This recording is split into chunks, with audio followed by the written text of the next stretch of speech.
రత్నం ఉన్నటువంటి ఉంగరాన్ని ధరించినప్పుడు మధ్యలో ఆ రత్నం గనక పడిపోయినట్లయితే ఖాళీగా ఉన్న ఉంగరాన్ని ధరించవచ్చా? శూన్యమైనటువంటి రత్నమును లేక రత్నశూన్యమైన అంగుళీయకమును అంగుళికి ధరించకూడదు. అంగుళీయకములో ఒక రత్నము, రాయి ఏదో ఒకటి ఎందుకు ధరిస్తున్నాం? ఆరోగ్యం కోరి, ఐశ్వర్యం కోరి, మనస్సంకల్పములు నెరవేరాలి అనే ఉద్దేశ్యంతో, గ్రహ నక్షత్ర జాతక సంబంధిత దోషాలు తొలగిపోతాయి అనే విశ్వాసంతో, ఏ నక్షత్ర, ఏ రాశి, ఏ గ్రహానికి సంబంధించిన దోషం మనకు ఎక్కువగా ఉన్నదో ఆ నక్షత్రానికి సంబంధించిన రత్నాన్ని అంగుళీయకంలో మంత్రయుక్తంగా అలంకరించి చేతికి ధరిస్తున్నాం. అలాంటప్పుడు ఆ రత్నం తొలగిపోతే ఆ ఉంగరం శూన్యంగా ఉంటుంది.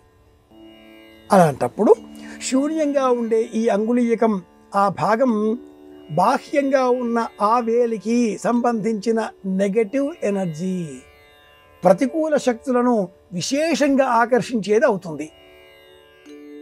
శరీరమంతా వ్యాపించే ఆ శక్తులు ఇలా ఒక ఉంగరం, అంగుళీయకం, రత్నం లేనిది, శూన్యంగా ఉండేది ధరిస్తే ఆ దృక్కులన్నీ కూడా కేంద్రీకృతమై ఆ ఖాళీగా ఉండే బిందువు ద్వారా దేహంలోనికి వెంటనే ప్రవేశిస్తాయి.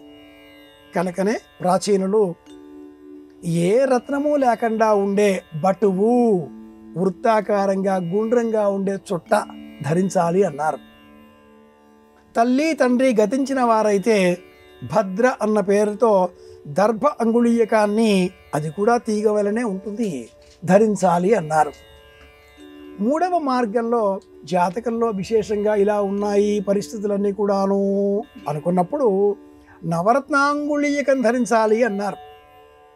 ఇంకా సూక్ష్మంగా మాకేదో కావాలి అనేటటువంటి వారి ఆత్మసంతృప్తి కోసం రవికి కెంపు అని, చంద్రుడికి ముత్యమని, కుజుడికి పగడమని, బుధుడికి పచ్చ, గురువుకు కనకపుష్యరాగం, శుక్రుడికి వజ్రము, శనైశ్చరుడికి నీలము, రాహుకేతువులకు గోమేధిక వైఢూర్యములు, ఇలా వీటిని ధరించాలి అంటూ సెలవిచ్చారు. వీటికి ప్రత్యామ్నాయంగా మళ్ళీ ఇంకా ఇంకా ఇంకా తరతి శోకం ఆత్మవిత్, మ్యాక్రో నుంచి మైక్రో వెళ్ళేసరికి ప్రత్యామ్నాయ విదేశీయ సంబంధంగా ఉండేటటువంటి రత్నాలు కూడా ఈ జాబితాకు ఈనాటి కాలంలో వచ్చి చేరాయి. ఎగైట్ ఒక రత్నం, చంద్రరత్నానికి ప్రత్యామ్నాయంగా నేటి కాలంలో పలువురు ధరిస్తున్నారు. రత్నం ధరించినప్పుడు పాటించవలసిన నియమాలు అనేకం.